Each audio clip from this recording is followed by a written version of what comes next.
and gentlemen, it's me, your beautiful, smart, energetic, charismatic host, Scarlett. This show before as Monday is for you to be ready for education world. As always, our mission is to deliver this message to you. Education is crucial. It's also endless. Try with us through this mind-opening journey. And before I tell you what today's topic is, let's take a look at this video that will hopefully appear for your page on TikTok. If not, go to our page and like it. I'm serious. Mommy! Sell. Why are you selling stuff away, Mom? No worry, honey, it's for your education. Sell. I have to sell this one too.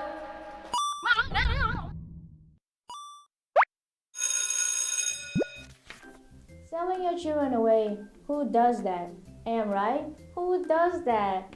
I'm sure all the children are sweet angels to their parents. Aww, my baby is the kindest, the sweetest baby in the world. That's what all parents said about their little devil children. Well, you must admit, children sometimes can be scary. There is no sacrificing too much for my children. It sounds like an obvious fact, but if we look into it a bit further, this sentence has a dark side to it that tends to live unnoticed. A Chinese dad killed himself when his only child got into med school in 2013. Chan Jie-san, whose son just got into med school, killed himself with a pesticide because he doesn't want to become a burden for his family. He doesn't want the family to pay for expensive medicine every month since he can no longer work. Instead, he preferred the family to pay for the son's tuition fee. San K is extreme, but it shows a bit of what is happening in Asian countries, even families all around the world, running after money for health opportunities and of course education. It's a fever. Did you know that BTS released a whole song addressing this issue?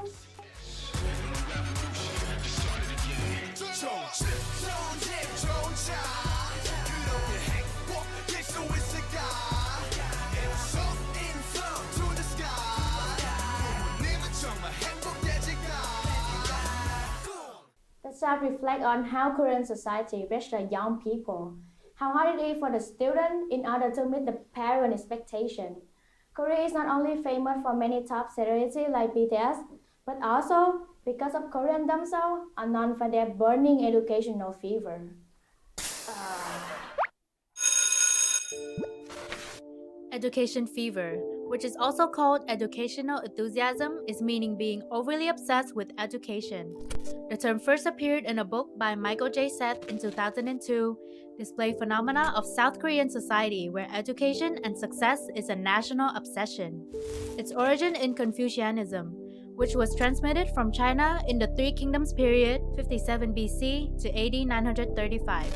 With the opening of the Joseon dynasty in 1392, Confucianism, as a national ideology and religion, largely determined politics, economy, society, culture, and education.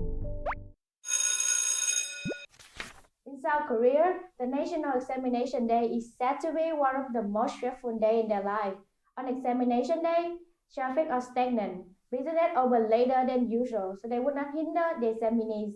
Police and taxi offer free rides to make sure they get to exam site on time. Even flights are delayed, so there will be no distraction from outside noise. The entire country is united by what is called Suneung exam, held annually around mid-November, and it's an 8-hour-long examination. As K-pop is a worldwide phenomenon, the Korean education is also a star, but many researchers conduct data and research about it. The race to the Korean, they are soon to dominate the world! Sadly, not only the Koreans are struggling to live with this fever, some other countries are also facing the same issue as well. This is how it looks like in both countries, Korea and China. My apologies, our director must be watching this series again when she was preparing this photo. But here's what you were meant to see. Students study until late at night no matter if they are in high school or elementary school. spend a huge portion of their time studying and preparing for exams. Its student work depend on the reputation of their school. 관문을 거치기 위해서 수능을 보고 그 성적에 따라 대학을 지원하는 시스템이기 때문에 많은 사람들이 중요하게 생각하는 시험 중에 하나입니다. The family invests heavily in children education. They cost me an arm and a leg.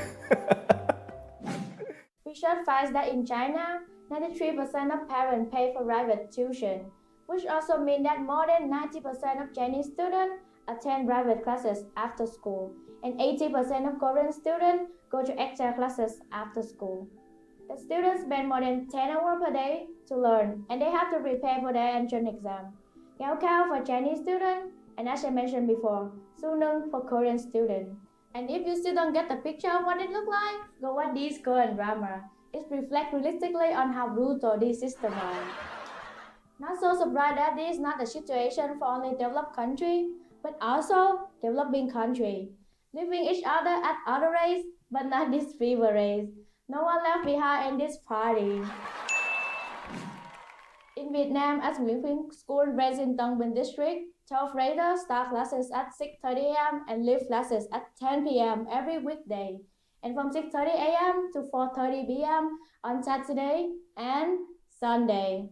It's well reported by Tuổi Trẻ National News. Insane enough? And in Thailand, we have bad genius.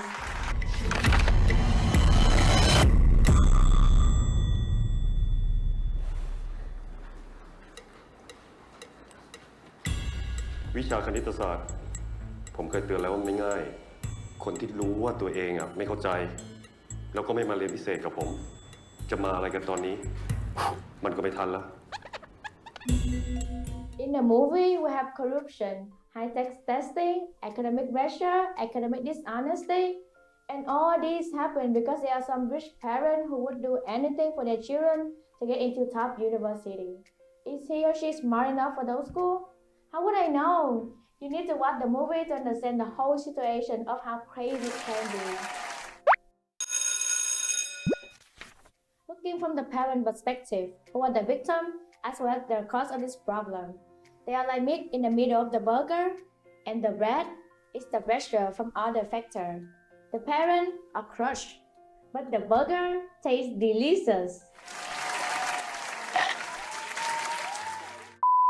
A mom in China found out that in primary school, the teacher would assume all the children have original opinion. You know what that means? That means the teacher expects the children to know what they're supposed to learn from the teacher, like you expect to do your hair when you go to hair salon. In countries like Vietnam, Thailand, and Singapore, parents have to send their children to private classes because 1. They expected to learn beforehand, and 2. Some other parents also sending their children to private classes. You don't want your kids to miss out? What if they're falling behind? And you know what is even more insane? You cannot have your kid go to a good school if you don't have the resident paper. That is what's happening to some of Asian countries. Actually, you still can get your children into every school as long as you're willing to pay the price. แล้วเราจะมาร่วมเป็นหนึ่งเป็นที่หนึ่งทางด้านการศึกษาเราต้องเป็นคนเลือกมหาลัยไม่ใช่มหาลัยเป็นคนเลือกเรา So problem is the government maybe? I know, all problems start with the government. Government idealism is that in basic education, every school is the same. But that's not the case. That's never the case. You know that even kids from different classes have different characteristics? It's like Vietnamese coffee tastes different if they come from different brands. Only God knows what they put in it to make those coffee from the same farm not taste the same. Where's my coffee? According to the media coverage of the Shanghai Consumer Council report, over 84% of the parents surveyed said they were stressed about schooling expenses, which leads to the young adult avoiding having children after getting married. Because it's hella expensive to raise a child and it's freaking hard to make money. Come on. In 2020, South Korean households spent an average of $500 per month on their child's private education. Vietnamese parents now can spend thousands of dollars to send their children to international summer camp, as they believe these trips can help their children improve foreign language and skill. And we must say that those parents are brave investors because this long-term investment deal have no guarantee of how long it will take to gain some revenues. But who am I kidding, right? The parents don't want their children to pay back no doubt, as long as they can grow up to be a strong, intelligent individual, right? Right, parents? Agree with me, please? Thank you for the response.